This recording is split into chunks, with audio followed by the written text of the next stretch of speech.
Welcome to Running Hot, Action Network's motorsports betting podcast. I'm your host, Nick Giffen, predictive analyst here at Action Network. And joining me after a week off to start feeling better, our good buddy, our good friend of Roto Grinders, Stephen Young, better known as Stevie TPFL. And this week, we're previewing the Shriners Children's 500 here on Running Hot. Last weekend at Circuit of the Americas, Christopher Bell took his second consecutive win. He held off William Byron and Tyler Reddick in a wild, not 3-car battle, but 4-car battle that also featured Kyle Busch. Kyle Busch eventually drifted back and finished 5th behind Chase Elliott. So a really fantastic battle. But Stevie, I didn't think just the final battle there was fantastic. I thought the whole race was good. There was a few incidents. Tires really mattered. You had coming and going. You had guys that were good on the short run. You had guys that were good on the long run, more like SVG. You know, he couldn't get going on restarts. Then he could kind of catch Kyle Busch there in that second stage. I thought COTA was a fantastic race. I think the tires really helped out a lot. What do you think? I think we give Goodyear a lot of crap, and I feel like we need to applaud them because whatever they did in the offseason for this tire that they brought, I'm really excited about road course racing this season because it was phenomenal. I mean, COTA is always a really good track. You typically see like really good battles at the end of the race at COTA, but like it was a battle the whole race. Like you said, there was comers and goers, there was short run speed, there was long run speed. It was phenomenal. Kudos to Christopher Bell. He was awesome. Kyle Busch, I really thought that Kyle Busch had a great chance to, pick up his first win in the last year and a half. So that was awesome. Chase Elliott had that thing not happen with Chastain. Like Chase Elliott got wiped out on lap 1 and battled back and finished 4th. And like, if that doesn't tell us anything about like COTA, it was a phenomenal race, a lot of strategy. But realistically, it was like if you had a fast race car and you could pass, you were going to move up through the field. And that's what we've been wanting on road courses with the next gen cars. So yeah, kudos to Goodyear. I tweeted this as well, but 2 to 4 seconds of fall off on a run at a road course. I'm sold. Let's bring that tire everywhere. Yeah, I agree with you. And, you mentioned if you had a fast car, if you were a good driver, you could move through the field as we saw with Chase Elliott. Ended up finishing 4th. Now, he wasn't in that 4-car battle. Obviously, Kyle Busch fell back after he had contact with Christopher Bell. But really clean racing there. But speaking of good car, being able to move forward, Connor Zilisch also was in kind of a lap 1 incident, had to repair his car. He turned a bunch of fastest laps. Now, yes, a lot of that was in clean air, but he kept coming through the field until he got caught in Daniel Suarez's incident there. So 2 Trackhouse cars getting together, not on purpose or anything, not like Suarez moved Zilisch, just Suarez spun and Zilisch had nowhere to go. But, Zilisch obviously had a very good race car. And, with the qualifying format the way it is, I do think I want to make a point here that I think they should change qualifying because Group A kind of got screwed in qualifying. And Zilisch was 4th in his qualifying group, but ended up starting 14th because Group B had the track conditions advantage. And I think that's a little silly at the road courses. What if it started, sprinkling in Group A or in Group B, and literally it was just all of Group A starting in the front and all of Group B starting in the back? I don't think that's the way to go. So I think we should do, what I call the zipper thing, where you have the fastest from Group A on the front row with the fastest from Group B in the front row and so forth. And that really caught out Connor Zilisch because he started 13th or 14th instead of starting like 7th or 8th where he would have if we used the zipper effect. So just your thoughts there, Stevie. I think it's a road course. Give them 25 or 30 minutes, one group, best cars qualify best spots. I think there's plenty of time to spread it out. I hate the fact that we're doing 2 groups. Do a 25 or 30 minute session, and you can find clean air at some point with 37, 38 cars. So I hate the separate groups. I've been saying this for years. I hate it even more now that like we're, wherever your best speed is, it's not the same. The Group A racetrack is not going to be the same as Group B racetrack anywhere that we go. It's something that we're going to talk about a lot this year, I feel like, on this show, because, it affects betting way more than it affects like daily fantasy and stuff. So, yeah, I mean, on a road course, do a 30-minute session and just best positions are done and call it a day. I mean, run out there for 30 minutes on the same track and no need to have two groups. See, I'll push back on that just a little bit because I actually like the groups. I think if we did what you're suggesting, there will be times where all 38 cars wait until the very end because that's when the track conditions are the best, or go in the very beginning because that's when track conditions are the best, depending on the weather, things like that. And Yeah. then it's really hard to get a clean lap. So I actually do like two groups and then just do the zipper effect. But I'm fine with your proposal as well.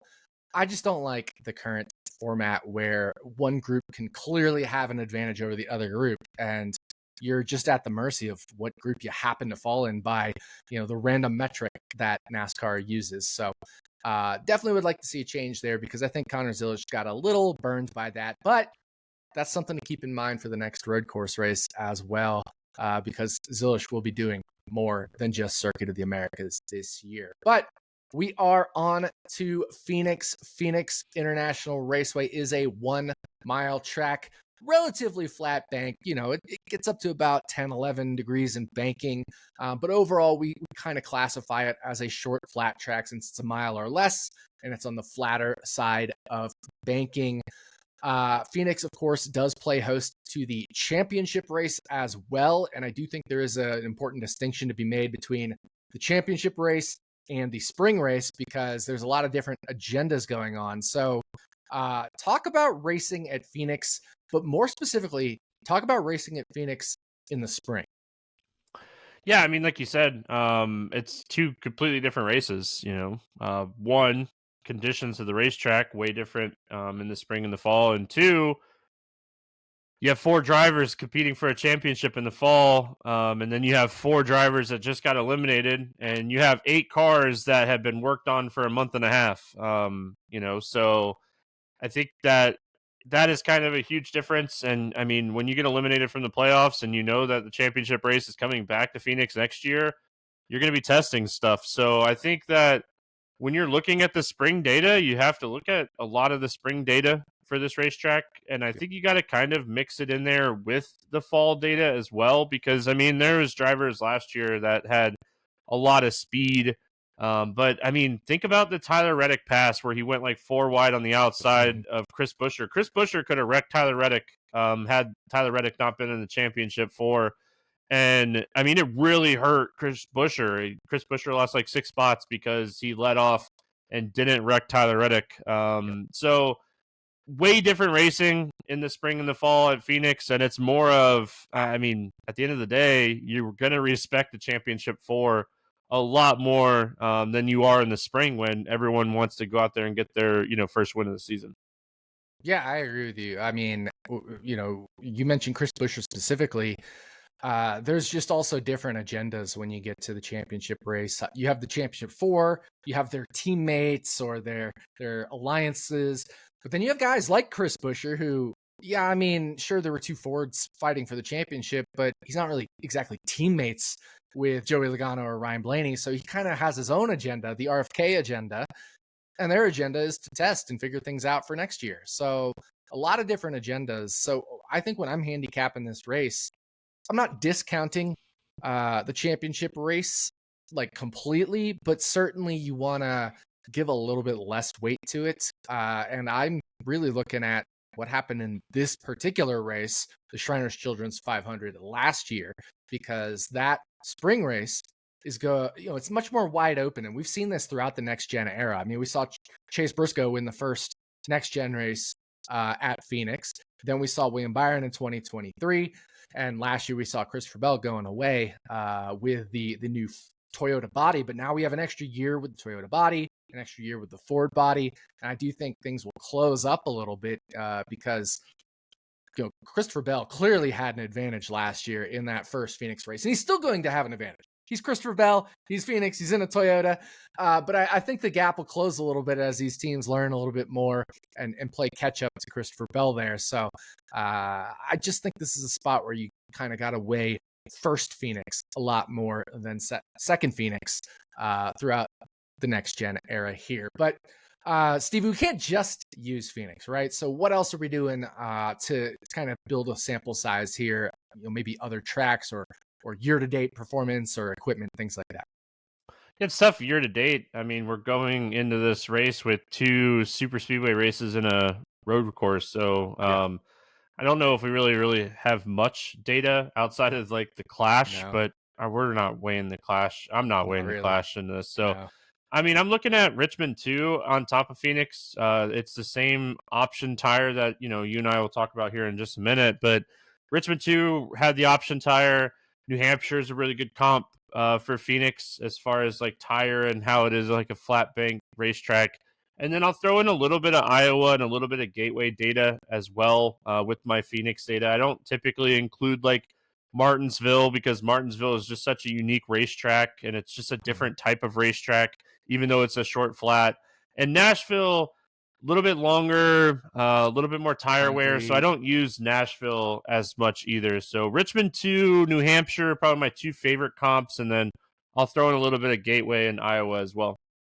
Yeah, actually, I really do like using Iowa. I think it's pretty similar. 7/8 of a mile. Tire wear a little bit higher than Phoenix, but they did do repave. They did the repave of like part of the track, so it's like parts tire wear, parts not tire wear. It's kind of weird. But I do like Iowa and I do like Gateway as well. Throwing on this in there, but I'm with you. Not really using Martinsville, not really using Nashville. So fully in agreement there on what tracks we're kind of using to build our sample size.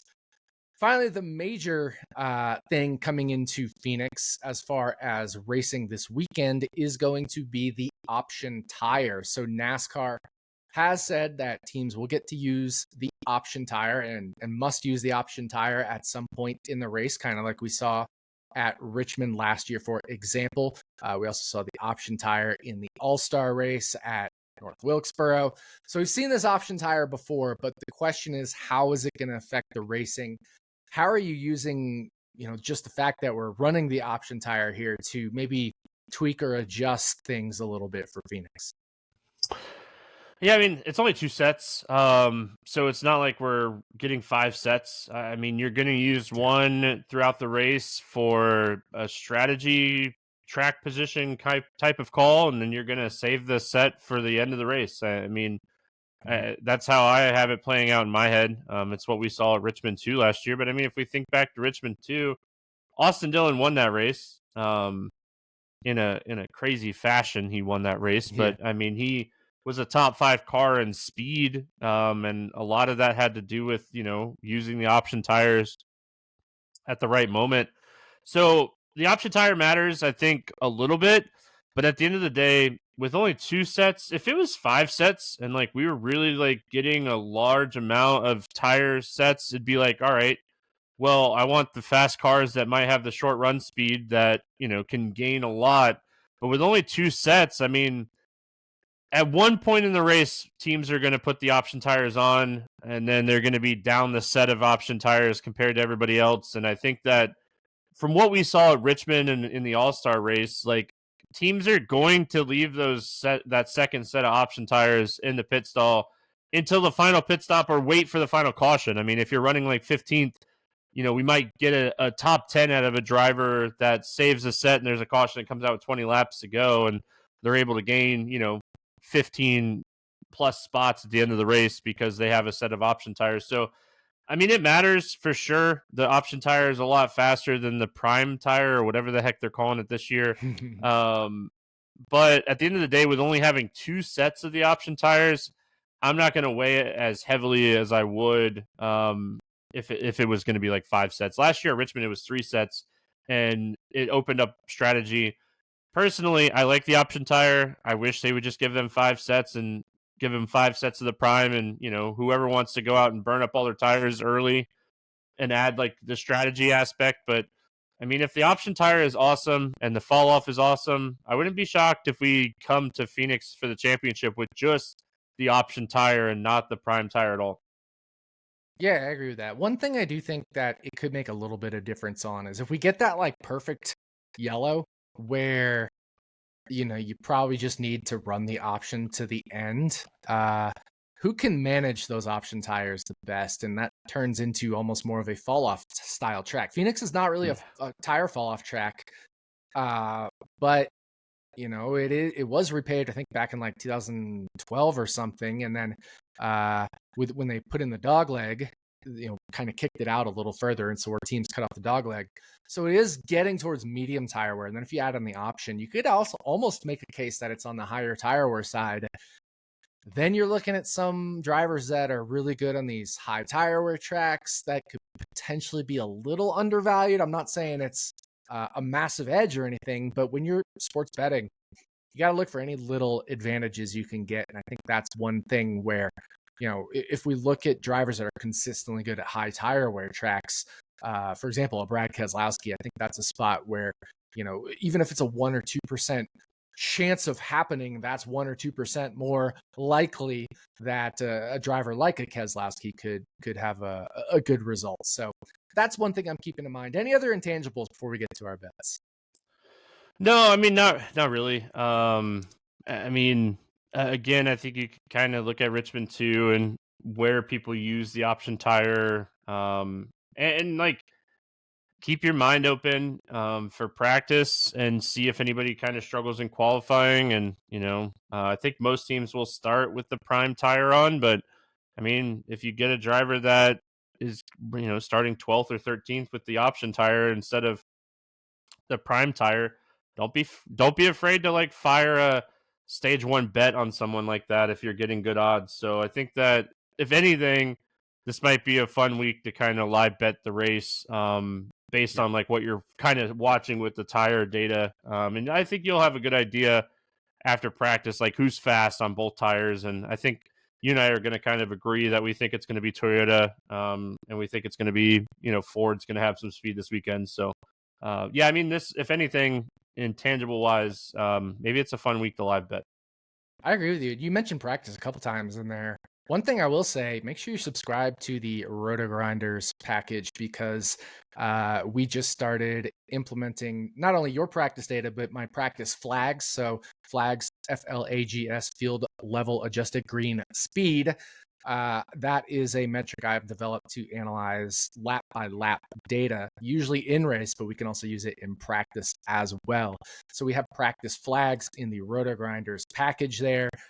Useful not only for daily fantasy, but also for sports betting. So that's definitely something I wanted to get out there is with the option tire, I'm going to be doing practice flags and tracking each tire, right? Because in practice, last time we had the option tire, we saw some drivers start on the option tire in practice and some start on the primary tire in practice and then flip it. So I'll be keeping track of that, and I'll have flags for each of the tires as long as I can accurately keep track of those. I think it shouldn't be a problem, but that'll potentially be an extra advantage as well. So really like that, Stevie, looking at practice and also live betting. But it is time to get into those bets. We'll take you through the race stage by stage. Stevie and I will each give a pick in stage 1.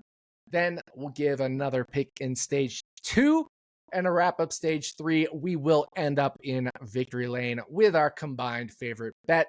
So it's time to throw the green flag on the Shriners Children's 500 and fire off for stage 1.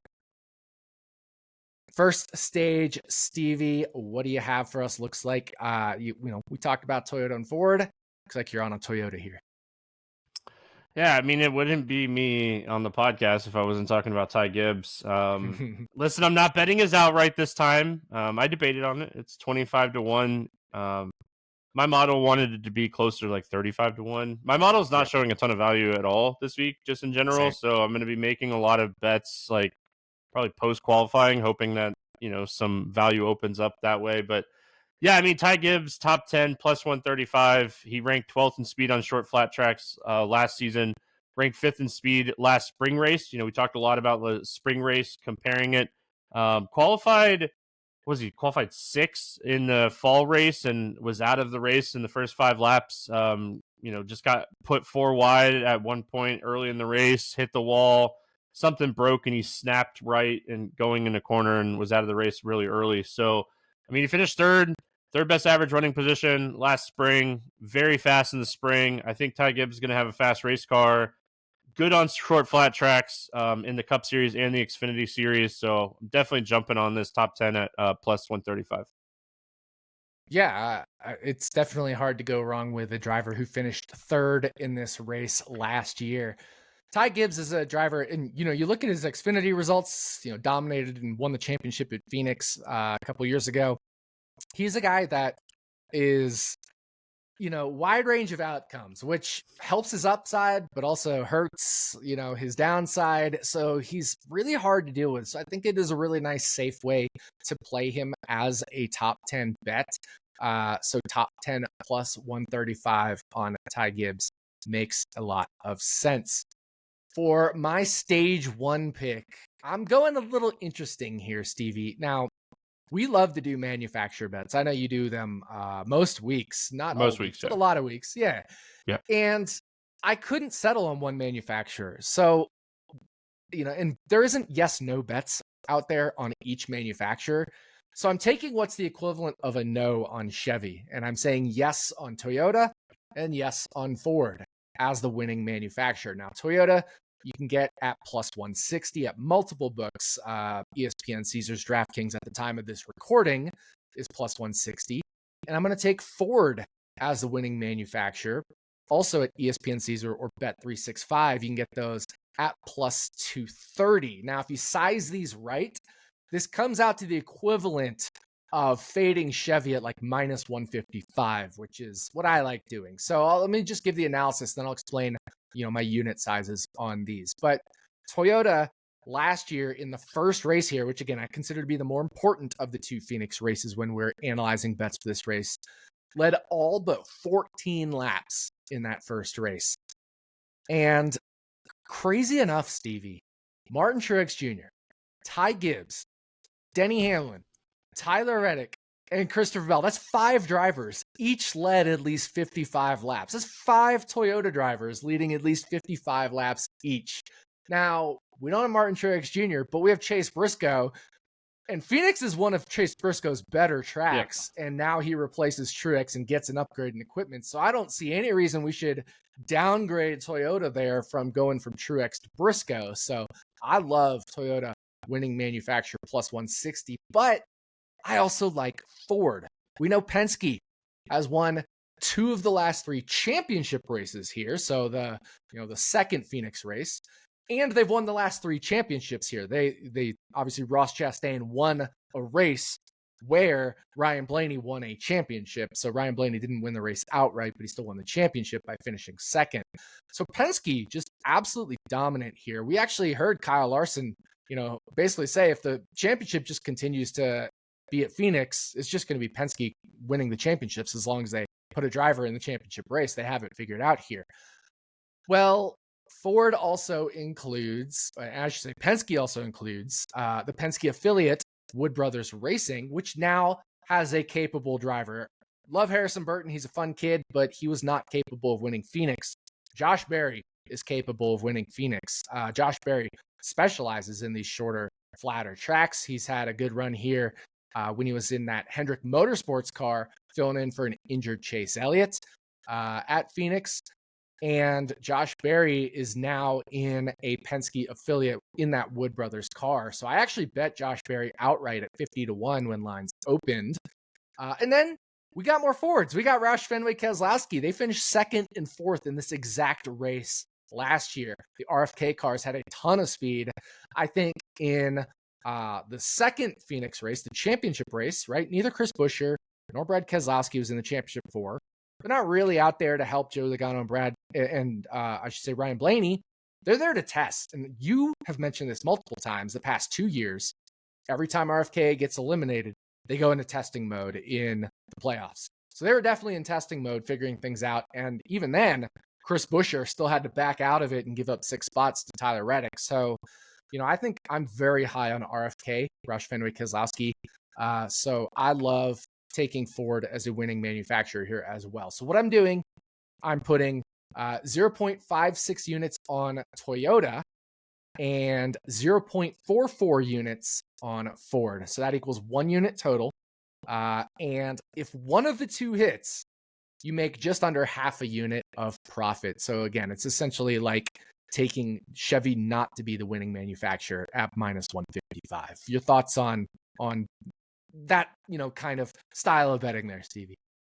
Yeah, was it 2 weeks ago at Atlanta? I said that I was going to bet the Ford winning manufacturer, and you had said something on Discord at like Toyota at +600, and I ended up Yep. betting both of them. I Mhm. have no issues betting two manufacturers to win a race ever, because if you size it right, profit's profit. Half a unit, full unit, doesn't matter. Profit's profit. So, I mean, if you're doing this and you're with us, I'm with you on this. I like it. You talked me into it. I had already bet Toyota manufacturer at +170 on Hard Rock. So, Nice.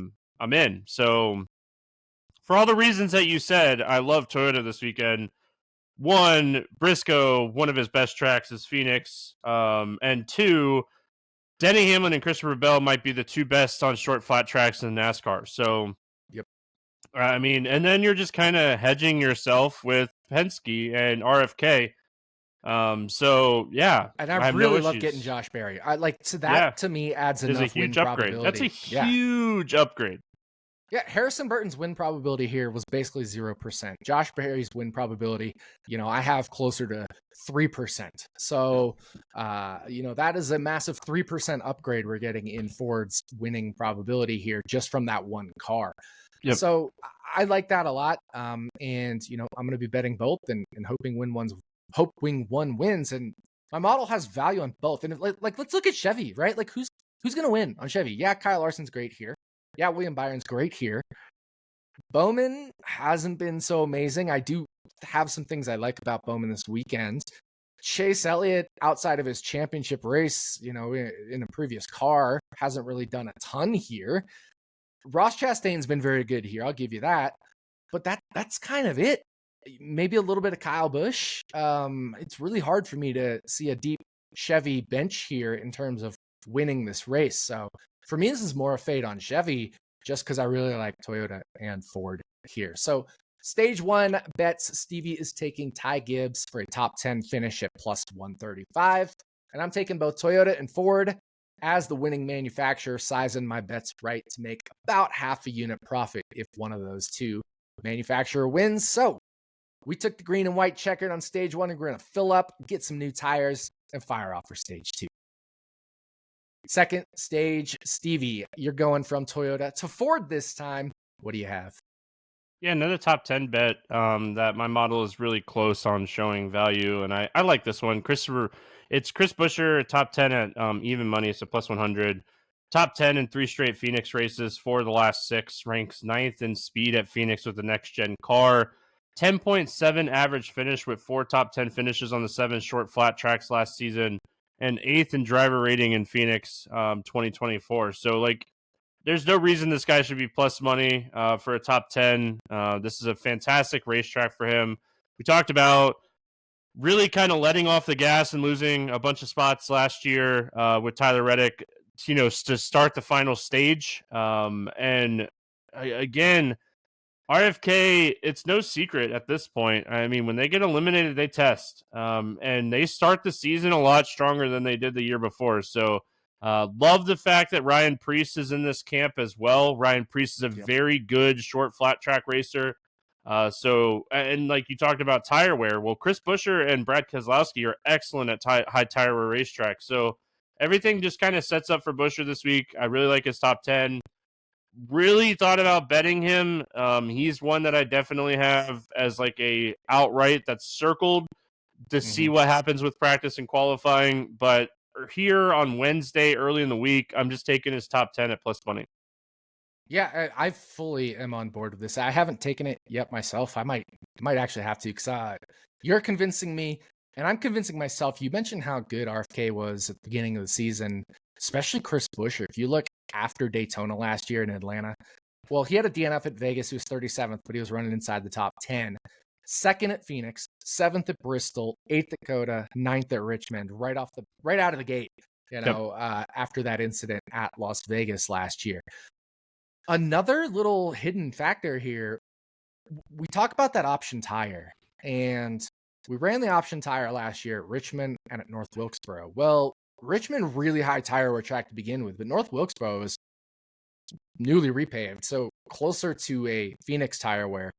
Chris Buescher finished third in the All-Star race, Stevie. Yeah. So, another little feather in the cap as far as like a similar track. Now, again, I'm not going to say North Wilkesboro is similar to Phoenix, but just the option tire, the short flat, the less, tire fall off when there isn't an option tire type of thing, some similarities there. So another reason to like Chris Buescher. So definitely on board with you there. And you mentioned Ryan Preece. I think that's huge. Ryan Preece coming to RFK at these short flat tracks is going to be a boon for that team there. So Chris Buescher, top 10 at even money is Stevie's stage 2 pick. For my stage 2 pick, I've got an interesting one here. I have 2 leans. And before I actually give out these picks, I want to talk about a little betting philosophy. So last week in the Action Network Discord, I gave out 3 leans. I gave out Christopher Bell as a lean at Coda at 12-1 when odds dropped outright. And then for the IndyCar race, I gave out Alex Palou at 10-1 or 9-1 and Kyle Kirkwood at 19-1. Now, these are very specific numbers, right? Because earlier in the week, Kyle Kirkwood was 15. I didn't really have value on that. But at 19, I had a lean on him. Well, somebody I know actually took my leans from the Action Network Discord and parlayed them. So they parlayed Kyle Kirkwood and Christopher Bell to win their races, and they parlayed Alex Palou and Christopher Bell to win their races. Well, Alex Palou won the IndyCar race. Christopher Bell won the NASCAR race. They hit 129-1 ticket off my leans. And here's the thing. Leans are drivers that I show value on, or at least my gut feeling has me higher on them than the market, but it's thin value. What does parlaying do? It compounds thin values into better value. So I really like parlaying a couple leans. So that's what I'm going to do here in stage 2. I'm going to take Keselowski as the top Ford at 11-1 as a lean, and Bowman top Chevy 20-1 as a lean. But instead of betting them individually, I'm just going to parlay the two. So when you parlay them 11-1 and 20-1 at DraftKings, that is 251-1 odds. So this is a crazy long shot. Just a little funsy sprinkle here. I did track it in the Action Network app, but I really like these two. We mentioned RFK Racing. Keselowski finished 4th here. The option tire should be beneficial as a driver that can manage his tires. We saw with Darlington, his win last year, right? He's still great at managing his tires. And RFK performed amazing here last year. So I like Keselowski is top Ford at 11-1. I mean, he was second Ford last year, behind only his teammate Chris Buescher in this race. And Alex Bowman, a little bit of an enigma. The very first Phoenix race he ever ran for Hendrick Motorsports was in 2016. He's filling in for Dale Jr., who had the concussion.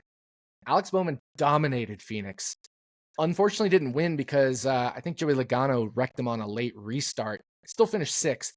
And since then, Alex Bowman has not been very good at Phoenix. I think he has a best finish of 9th in like 12 or 14 starts, something like that. I think it's 14 starts since.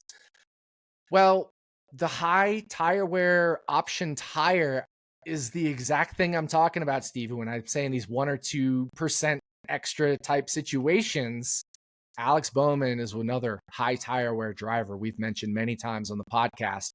Auto Club, Chicagoland, back when it was still a track. These kinds of high tire wear tracks, Alex Bowman has really thrived at. Richmond, he has a win. So Martinsville, which is turning into a tire wear track. You see Ryan Blaney having to manage his tires at Martinsville and going off and dominating the latter half of a race there. So Alex Bowman is a driver that I like with this option tire as well. And I don't love him here, but again, I'm kind of low in the Chevy camp. And I think taking him top Chevy eliminates all those Fords, eliminates all those Toyotas. He just has to beat a few teammates in Ross. So I like, and Kyle Busch, so I really like 20-1 there for Alex Bowman. So 2 leans, Kes 11-1, Alex Bowman 20-1 on their respective manufacturers, but parlaying them, you kind of compound those thin edges at 251-1.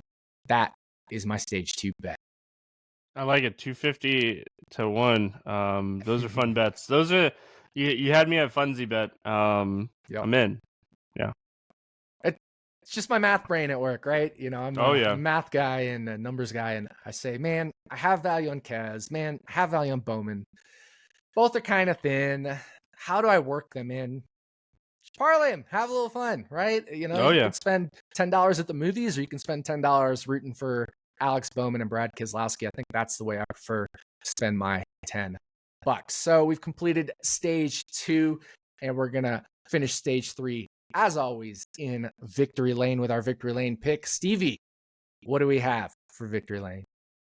Yeah, you had this one in the sheet. I'm right here with you. Just adding another top 10. I haven't bet him for top 4 and top 5. I know you're going to talk about that a little bit as well. But Ryan Preece, top 10. Bet 365 has this at plus 450. I just don't think it's factoring in the fact that it's kind of an equipment upgrade for him going from the 4th Stewart Haas car where they knew the season was kind of over for them to a 3rd RFK car with a lot of focus on these cars. We saw how fast Justin Haley was in the Rick Ware 3rd RFK car last year, just for an example. So this is a huge upgrade for Ryan Preece. We know how good the RFK cars were here last year. We've talked about it with Keselowski. We talked about it with Buescher. And we're getting him at his best racetrack type. I mean, if there is a racetrack type that we were going to bet Ryan Preece to win a race even, it would be at this racetrack where it's a short, flat track. This is what he kind of grew up on, running the modifieds, managing tires. And what are we talking about a lot? We're talking about option tires and how you're going to manage these tires. And if you have to manage them over a 60-lap run at the end of the race, give me Ryan Preece in that type of scenario in this equipment upgrade. So, yeah, I mean, I'm here on Ryan Preece.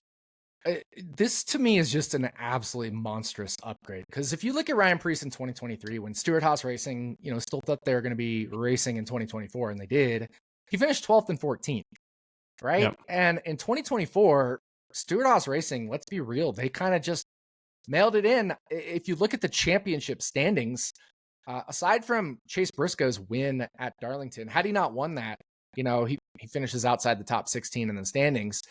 But 3 of the 4 drivers would have finished behind Michael McDowell and Todd Gilliland in points, and that's Front Row Motorsports, right? And we're talking good drivers. We're talking Chase Briscoe. Noah Gragson, I think a lot of people are high on as the future of his career. Josh Berry, great at short flat tracks. These Stewart Haas Racing drivers and Ryan Preece at short flat struggled. So very good drivers. And that means the equipment had to be really bad for very good drivers to finish behind Front Row Motorsports. So I think going to RFK is just an absolutely monstrous upgrade. I'm looking at, these 2023 level Stewart Haas Racing type results, 12th and 14th for Preece, and potentially even greater with the upgrade to RFK. So I think top 10, 4-1 plus 450, right? There's lots of books out there, but I'm willing to take it a step further. If RFK really is an upgrade over 2023 Stewart Haas, I don't see any reason you couldn't take Ryan Preece for a top 5 at 19-1 at FanDuel, or top 4 at 28-1 at DraftKings, those kinds of things. So my official bet right now will be Ryan Preece top 10, but I'm definitely looking to sprinkle top 5, top 4. And one other thing I'll say is I haven't yet bet Preece top 10 only because FanDuel has not released top 10 odds at the time we're recording this.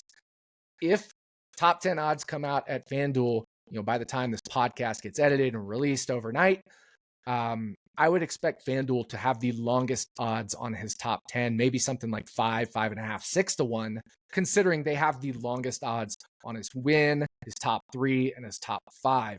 So that's the only reason I haven't yet bet Ryan Preece top 10, because I'm waiting for FanDuel to drop their odds, right? So I want to get the best number possible, and based off everything else the market is telling me, with win, top 3, top 5, FanDuel should have the best top 10 odds. Now, if they don't post, or if they don't have the best odds, still love plus 450, plus 400.